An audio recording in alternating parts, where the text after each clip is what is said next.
چیز دیگه ای که در تخت جمشید وجود داره و میشه آثاری از داریوش برش پیدا کرد، یک ستون مجوف بلند در آستانه جنوبی تچر.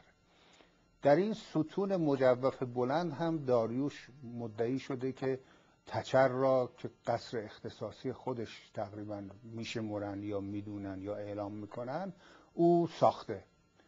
در اونجا هم باز خشایارشا به نوعی اعلام حضور میکنه که او هم در بنای اون ساختمان شرکت داشته.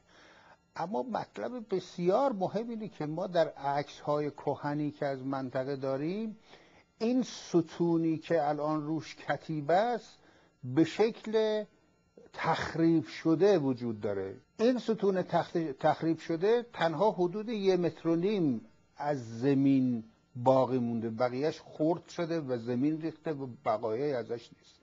چنان که تصاویر به شما کاملا نشان میده، از اونجایی که درز و شکاف ها حکایت میکنه تا انتهای بلندی ستون سنگ نوتراش و وصله جدیده. اما بر همین وصله جدید شما کتیبه داریوش میبینید. خب این حقه‌بازیه، این آشکارا حقه‌بازی و تمسخر مردمه.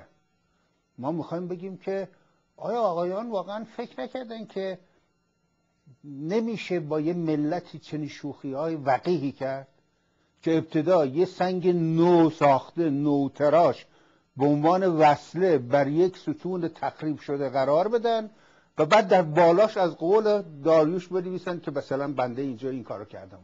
همه قضیه به این شکله.